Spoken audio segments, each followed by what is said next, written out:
Hi, before we find out what happens next, make sure to give us a like and subscribe to the channel. It takes a second and really help us grow. Out of the story. Madison Cooper called me crying on a Tuesday evening in March. Casey, I don't know what to do.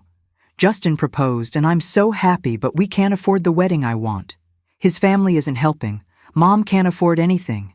And I feel like I'm going to have to settle for something cheap and embarrassing. Madison had been my stepsister since we were 12, when my father David married her mother Linda. We'd grown up together, shared a room for 6 years, been bridesmaids in each other's friends' weddings. She was the closest thing to a real sister I had. What kind of wedding do you want? Something nice. Not huge, but nice. A real venue, good food, a photographer. But everything I'm looking at costs $15,000 to $20,000 and we just don't have it. I'd just gotten a promotion at work. Senior project manager. Significant raise. I had savings. What if I paid for it? What? Your wedding. What if I covered the costs? As a gift. Casey, that's too much. You're my sister. I want you to have the wedding you dream about. I can't ask you to spend that kind of money. You're not asking. I'm offering. Let me do this for you. She was crying again. Are you serious? Completely serious. We'll set a budget, say $18,000. You pick your venue, your caterer, your photographer. I'll handle the payments. Casey, I don't even know what to say. This is the most incredible thing anyone's ever done for me. That's what sisters are for. We spent the next 3 months planning. Madison chose a beautiful barn venue 40 minutes outside the city. A catering company that specialized in farm-to-table cuisine. A photographer whose portfolio made every wedding look like a fairy tale. I made sure every contract was in my name. Told the vendors I was the financial sponsor, that all communication about payments should go through me. Seemed like the smart way to handle it. I was paying, I should manage the logistics. Madison sent me updates constantly.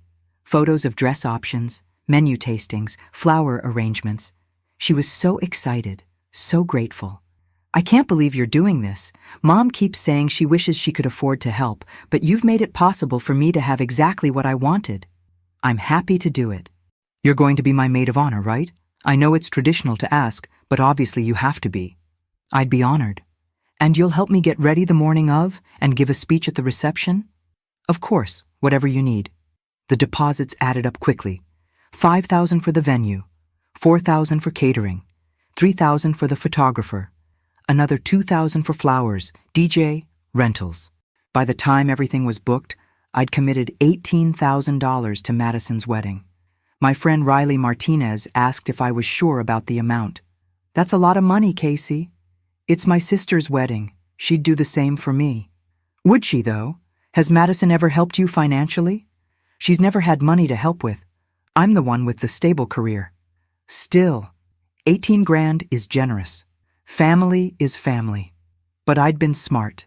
Every contract listed me as the primary contact. Every vendor had my credit card on file. If something went wrong, if Madison suddenly decided she didn't need my help, I could pull the plug. I didn't think I'd need to. 2 weeks before the wedding, Madison called again. Casey, can we talk? In person? She came to my apartment looking nervous. Wouldn't quite meet my eyes. What's wrong? Is everything okay with Justin? Everything's fine with Justin. But I need to talk to you about the wedding. Did something happen with a vendor? No, all the vendors are great. It's about the guest list. What about it? My mom's side of the family, my Aunt Rebecca and my cousins, they really want to come. Like, really want to be there. But we're at capacity for the venue, and we don't have room. Can you upgrade the guest count? That would cost more money, and I don't want to ask you for more than you've already given. So what are you thinking? She took a breath. I'm thinking maybe you shouldn't come to the wedding. The words didn't make sense. What? I know it sounds bad, but Rebecca and my cousins, they're my real family, my blood family, and they should be there for this. I'm your sister. You're my stepsister. It's not the same. Madison, I paid for your wedding. $18,000. I know, and I'm so grateful. But this is about family, real family. You understand, right? No, I don't understand. You're uninviting me from a wedding I paid for because I'm not blood related? Don't say it like that. How should I say it? You want your biological family there instead of me, so you're kicking me out. It's not kicking you out. That's exactly what it is. I'm your maid of honor. I paid for everything, and you're telling me not to come. Casey, please don't make this harder than it is. Harder than it is? Madison, this is my money funding your dream wedding, and you're telling me I'm not family enough to attend? I knew you'd react like this. How did you expect me to react? She stood up. I'm sorry you're upset, but this is my wedding, and I need to make the choice that's right for me. Rebecca and my cousins are coming. You're not. I hope you can understand eventually. She left.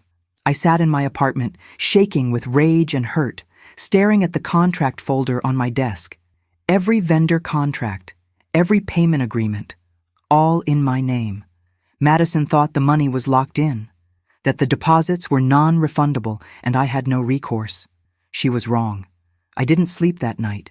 Instead, I went through every contract I'd signed for Madison's wedding, read the fine print, looked for clauses about cancellations, refunds, changes to the agreement. Most deposits were non-refundable if canceled within 2 weeks of the event. But I'd booked everything months in advance, and I was the contract holder, not Madison. Riley came over at 7 a.m. when I texted her. What happened? You sounded upset.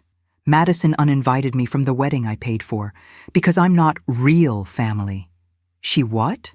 Her biological aunt and cousins want to come. The venue is at capacity.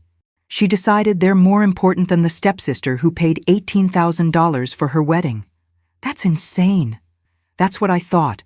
But Madison seems to think it's reasonable. Family first, blood family. So what are you going to do? I showed Riley the contracts. I'm canceling everything. Can you do that? I'm the contract holder. My name, my credit card, my legal agreement with the vendors. Madison isn't on any of these contracts. Won't the deposits be non-refundable? Some of them. But most vendors have been great to work with. If I explain the situation, ask nicely, offer to pay a cancellation fee, I think I can get most of my money back. And Madison? Madison gets the wedding she can afford without me, which, based on what she told me months ago, is nothing. Casey, this is going to destroy her wedding. She destroyed our relationship. Fair trade. Your dad is going to be furious. My dad married Linda. I didn't choose Madison as my sister. We were kids when our parents got married. But I chose to help her anyway, to treat her like real family. And she told me I'm not real family. So let's see how her real family helps her now. Riley was quiet for a moment. You're sure about this? I've never been more sure of anything. I started making calls that morning. The venue was first. Hi, this is Casey Sullivan. I have a contract for a wedding on April 15th. I need to cancel. I'm sorry to hear that. May I ask why? Family situation. The bride uninvited me from the wedding I was funding. Oh my, that's unfortunate. Let me check your contract. Okay, you booked 6 months in advance, so you're outside our strict cancellation window. I can refund your deposit minus a 20% cancellation fee. That would be $4,000 back instead of $5,000. That's very generous. Thank you. I'm sorry this happened. Should I contact the bride about the cancellation? No need. I'll handle that communication. The caterer was similarly understanding. Refunded $3,000 of the $4,000 deposit. The photographer had a strict no-refund policy, but offered to credit $2,000 toward a future event. Maybe your own wedding someday? Maybe. The florist refunded the full amount. She'd only received a small deposit and hadn't ordered anything yet. The DJ refunded half. By the end of the day, I'd canceled every vendor and recovered $13,000 of the $18,000 I'd spent. $5,000 gone, but $13,000 back in my account. More importantly, Madison's dream wedding was canceled. When are you going to tell her? Riley asked. I'm not. What? Let her find out when the vendors contact her, or when she tries to confirm details and they tell her the contracts were canceled. That's cold. She uninvited me 2 weeks before her wedding and expected me to just accept it. This is her finding out that actions have consequences. Your dad is going to call. Let him. I blocked Madison's number, waited for the chaos to begin. The first call came 3 days later. Not from Madison, but from my father. Casey, what the hell did you do? I canceled the wedding vendors. Madison is hysterical. The venue called saying you canceled, the caterer, the photographer, everything. That's correct. I canceled the contracts that were in my name and got my money back. That was for Madison's wedding. It was for a wedding I was invited to. Madison uninvited me, so I uninvited my money. You can't do that. The wedding is in 10 days. I can do that. I did do that. Every contract was in my name. I had every legal right to cancel. But Madison is your sister. Apparently not. She made it very clear I'm not real family, that her biological relatives are more important than the stepsister who paid for her wedding. She was trying to include more family by excluding me, the person who funded the entire event. Casey, this is vindictive and cruel. No, Dad. Vindictive and cruel is taking $18,000 from someone and then telling them they're not family enough to attend. I'm just exercising my legal right to cancel contracts I signed. What is Madison supposed to do now? The wedding is in 10 days. She can ask her real family for help. The aunt and cousins who were so important they needed to take my spot. Let them fund the wedding they insisted on attending. They don't have that kind of money. Then Madison can have the wedding she can afford, which is apparently not the one I was paying for. I can't believe you're doing this to your sister. She's not my sister. She made that very clear. I'm just the stepsister whose money was good enough, but whose presence wasn't. My father hung up. Linda called an hour later. Madison's mother, my stepmother, the woman who'd been part of my life for 18 years. Casey, please. Madison is devastated. Can't you reconsider? No. She made a mistake. She's young. She was pressured by my sister Rebecca. She didn't mean to hurt you. She told me I'm not real family. That seems pretty intentional. She was trying to make everyone happy. Except me, the person paying for everything. Can you at least reinstate some of the vendors? Maybe not all of them, but enough for a small ceremony? No, I got my money back. Madison can plan whatever wedding she can afford. We can't afford anything. That's why you offered to help in the first place. And I did help, until Madison decided I wasn't family enough to attend. Rebecca and my family, they don't have the money to replace what you were providing. Then maybe Rebecca shouldn't have convinced Madison to exclude the person funding the wedding. Casey, please. Linda, I'm done being treated like less than family when it's convenient and real family when you need money. I'm not reinstating anything. I hung up. Riley brought wine and takeout that evening. How are you holding up? I'm angry, but I'm also relieved. I almost let Madison take $18,000 from me and treat me like nothing. Have you heard from Madison directly? She's blocked, but I'm sure she's losing her mind. My phone buzzed. Unknown number.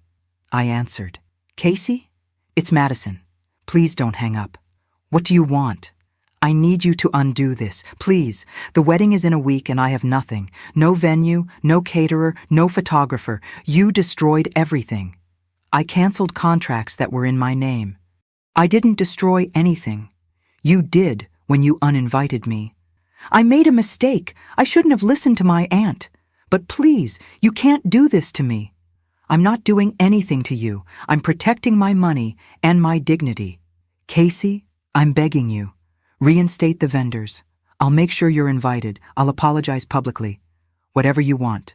What I wanted was to be treated like family. You made it clear I'm not, so you can have the wedding your real family can afford. They can't afford anything. We'll have to cancel or have something terrible in someone's backyard. That's not my problem. How can you be so cruel? How could you uninvite me from a wedding I paid for? We both made choices, Madison.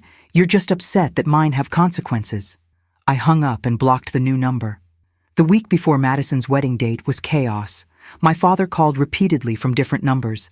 I answered once to tell him to stop, then blocked those too. Linda showed up at my apartment. I didn't answer the door. Riley reported that Madison was frantically trying to book vendors for the original date. She's posting in wedding Facebook groups asking for last-minute cheap options. It's kind of sad. She did this to herself. I know. But still, a week before her wedding and she has nothing. She has her real family. Let them help. But apparently, the real family wasn't helping. According to Riley's sources, mutual friends who were following the drama, Rebecca and the cousins couldn't contribute financially. They'd wanted to attend, but they couldn't fund the event. Madison's telling people you sabotaged her wedding out of jealousy, Riley said.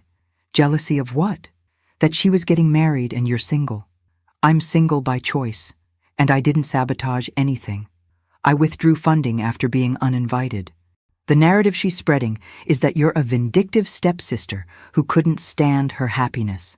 The narrative I have is $18,000 in receipts and a conversation where she called me not real family. Let her tell whatever story she wants. My father left a voicemail. I listened to it once. Casey, your stepmother is crying every day. Madison is humiliated. This whole situation is destroying our family. I understand you're hurt, but what you're doing is cruel. That girl looked up to you. She thought of you as her sister. One mistake, and you're punishing her by ruining her wedding. I raised you to be better than this. I deleted the voicemail. Riley came over 3 days before the wedding date. Update, Madison managed to book a wedding. Where? Her Aunt Rebecca's backyard. They're doing potluck catering. Guests are bringing dishes. Someone's cousin is taking photos with their phone. Madison bought a cheap dress off Amazon. The whole thing is apparently very thrown together. Play stupid games, win stupid prizes.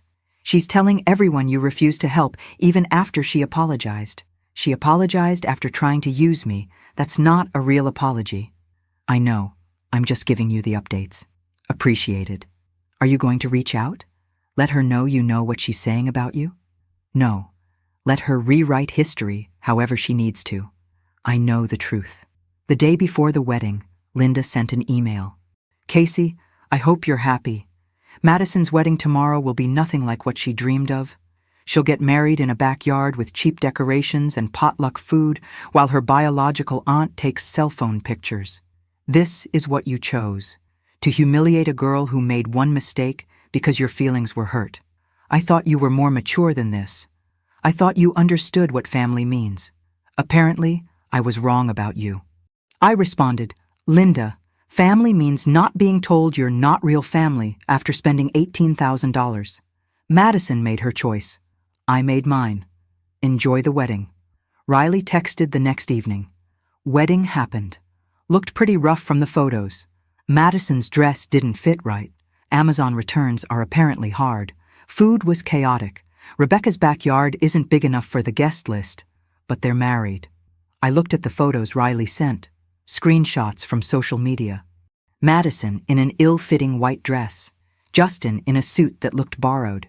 Folding chairs in uneven rows. Paper decorations. Guests holding paper plates of casserole. It looked exactly like the wedding Madison had cried about not wanting. The cheap and embarrassing option she'd been desperate to avoid. And she'd gotten it anyway because she'd chosen biological family over the stepsister who'd offered her everything. I felt no guilt, just vindication. How do you feel? Riley asked when she came over later. I feel like I made the right choice. Madison wanted to treat me like I wasn't family, so I stopped acting like family. No regrets? None. Should I have let her take my money and exclude me? No. But some people would have been the bigger person. Being the bigger person would have meant accepting disrespect. I chose self-respect instead. Fair enough, I poured wine. To boundaries. To boundaries. We drank to Madison's backyard wedding, and my recovered $13,000. The weeks after Madison's backyard wedding were quieter. Linda stopped calling. My father sent one more email asking if I was satisfied with the damage I'd caused. I didn't respond. Madison posted wedding photos on social media, carefully curated shots that made the backyard ceremony look more charming than chaotic. The captions were about intimate gatherings, and what really matters is love. No mention of the venue she'd lost, the catering she'd planned, the photographer whose contract I'd canceled. Riley showed me a post Madison made a month after the wedding. Some people will surprise you with their generosity. Others will surprise you with their cruelty. I learned who my real family is this year, not through blood, but through who showed up when things got hard. She's subtweeting you, Riley observed. Let her. Everyone who matters knows what actually happened. Do they, though? She's controlling the narrative pretty well. The people who know me know I wouldn't sabotage a wedding without cause. The people who believe her version were never really my friends anyway. But the rift in the family was real. My father barely spoke to me. Linda didn't speak to me at all. Family gatherings became awkward negotiations about who would attend what. Thanksgiving was at my aunt's house. I showed up. Madison and Linda left when they saw me. "This is ridiculous," my father said. "You're tearing this family apart." I set a boundary. Madison and Linda are choosing to make it dramatic. You canceled her wedding 2 weeks before the date. I canceled contracts I signed after being uninvited from the event those contracts funded. If Madison wanted the wedding I was paying for, she should have wanted me there. She was trying to include more family by excluding me. How many times do I have to explain this? Christmas was worse. My father asked me not to come to his house if Linda and Madison would be there. "It's too tense. Linda can't be in the same room with you." "So I'm uninvited from Christmas?" "I'm asking you to be understanding." Like I was understanding when I paid $18,000 for Madison's wedding? That kind of understanding. "Casey, no, you're choosing Linda and Madison over me, again. Just like you did when Madison uninvited me and you told me I was being vindictive for canceling. That's not fair. None of this is fair. But it's clarifying. I know where I stand now." I spent Christmas with Riley's family. They were warm and welcoming and didn't make me feel like I'd done anything wrong. "You're always welcome here," Riley's mother said. "Family is who shows up for you, not who shares your DNA." It felt more like family than Thanksgiving at my aunt's had. In January, Madison texted from a new number. "Casey, can we talk? I think enough time has passed. We should try to fix this." I didn't respond. She tried again. "I know you're still mad, but we're sisters. We've known each other since we were kids. One fight shouldn't end that." Still didn't respond. Third text. "Fine. Be petty. But you're the one losing family over money." I blocked the number. Riley asked if I'd considered reaching out. "Maybe for your dad's sake?" My dad chose his wife over his daughter. That's his choice to live with. "Do you miss Madison at all?" I miss the version of Madison who existed before she told me I wasn't real family. But that person either never existed or stopped existing the moment she had to choose between me and her biological relatives. That's sad. It is. But it's reality. Work became my focus. I took on bigger projects, got another promotion, started saving for a house. The $13,000 I'd recovered from the wedding vendors became the foundation of my down payment fund. "At least something good came from that disaster," Riley said. "Madison's backyard wedding funded my future home." There's irony in that. There really is. 6 months after the wedding, I ran into Madison at a grocery store. She looked tired, older. Her cart had the budget basics, generic brands, sale items. She saw me and froze. "Casey." "Madison." Awkward silence. "How have you been?" she asked. "Good. You?" "Fine. Married life is fine." More silence. "Look, about the wedding. I don't want to talk about it. I think we should. Clear the air. There's nothing to clear. You made a choice. I made a choice. We both live with the consequences. I lost my sister over a guest list issue. That seems extreme. You told me I wasn't real family. That seems pretty clear. I was stressed and my aunt was pressuring me. And you chose her pressure over the person who'd given you $18,000. That was your choice. So you're never going to forgive me? I'm never going to pretend what you did was acceptable. There's a difference. We grew up together, Casey. And then you grew into someone who values blood over loyalty. I can't change that about you. I walked away, leaving her in the pasta aisle looking like she wanted to cry. I didn't feel good about it, but I didn't feel bad either.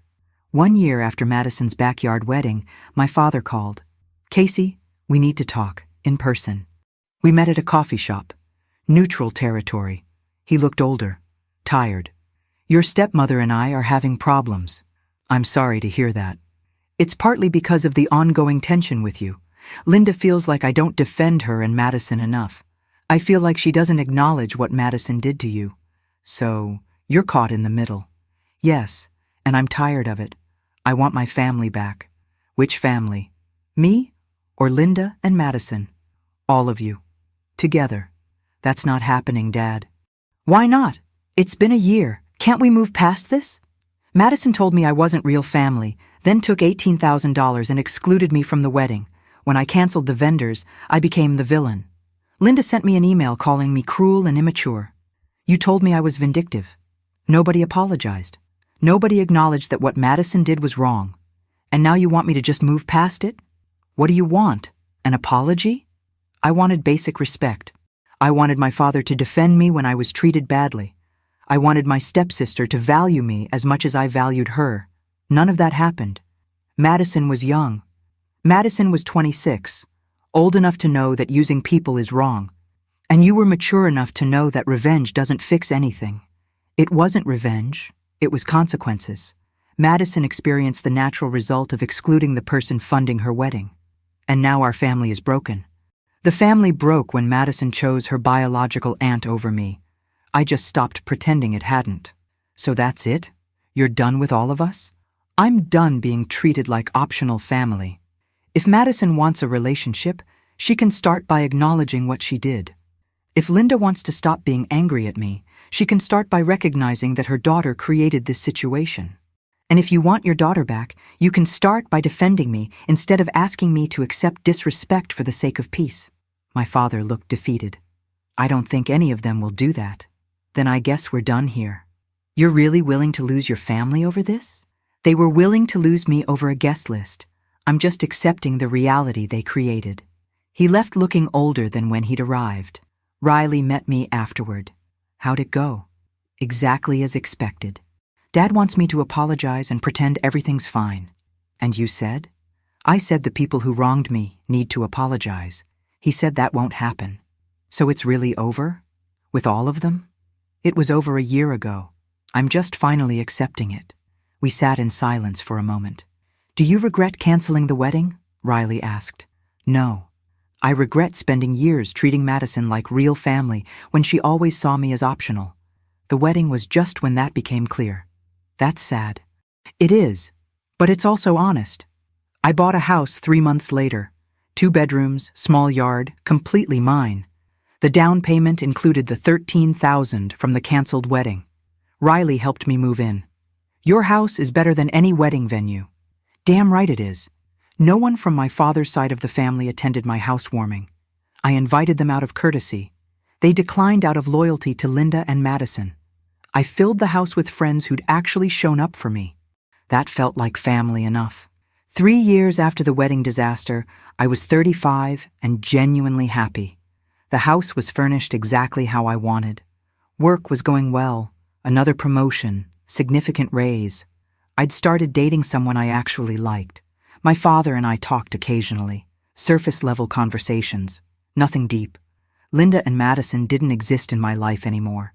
Then Madison showed up at my house on a Saturday morning. I opened the door to find her standing there looking nervous. What are you doing here? I need to talk to you, please. We don't have anything to talk about. I'm getting divorced. That stopped me. What? Justin and I are separating. It's been coming for a while. We never recovered from the wedding. I'm sorry to hear that. I need help. Financial help. The divorce is expensive and I don't have savings and... No. Please, Casey. I know things ended badly between us, but you're my sister. I'm not your sister. You made that very clear 3 years ago. I made a mistake. I was young and stupid, and I let my aunt pressure me. And then you let me be the villain for canceling vendors I'd paid for. You never apologized. You never acknowledged what you did. You just rewrote history to make me the bad guy. I'm apologizing now. I was wrong. I shouldn't have uninvited you. I shouldn't have taken your money and excluded you. You're apologizing because you need something. That's not a real apology. I'm desperate. I'm going to lose my apartment. I need help. Where's your Aunt Rebecca? Where are the cousins who were so important they needed to take my spot at your wedding? Why aren't they helping? They don't have money. And I don't have interest in funding your life after you made it clear I'm not real family. That was 3 years ago. And you never apologized until today, when you need money. Do you see the pattern? Casey, please. Madison, I hope your divorce goes as smoothly as possible, but I'm not giving you money. Not now, not ever. You made it clear I'm optional family, so I'm opting out. You're really going to let me lose everything? You're really going to ask me for money 3 years after uninviting me from the wedding I paid for? Yes, I'm going to let you handle your own problems. I can't believe you're this cruel. I can't believe you think showing up at my door asking for money after 3 years of silence is acceptable. She left crying. Riley came over that evening. Madison came to your house? Asking for money to help with her divorce. The audacity, right? 3 years of no contact, and she shows up expecting me to fund her life. Did she apologize for the wedding? Only after I refused to give her money. So, not a real apology. Not even close. My father called the next day. Madison said you refused to help her. That's correct. She's really struggling, Casey. I'm sorry she's struggling, but her struggles aren't my responsibility. She's family. No, she's not. She made that clear 3 years ago. I'm just respecting the boundaries she set. When did you become so cold? When people I treated like family treated me like I was optional. I learned from Madison that family is conditional. So I'm conditioning mine on basic respect. I didn't raise you to be like this. You raised me to know my worth. Madison taught me what happens when you forget it. He hung up. I made dinner, drank wine with Riley, and didn't think about Madison again. My house, my money, my boundaries, my life. Madison had wanted a wedding without me. She got it. Now she had a divorce without me too. That seemed fair. 3 years ago, I'd been the stepsister who'd give anything for family. Now I was the woman who knew better. Madison had taught me that lesson the expensive way, and I'd never forget it.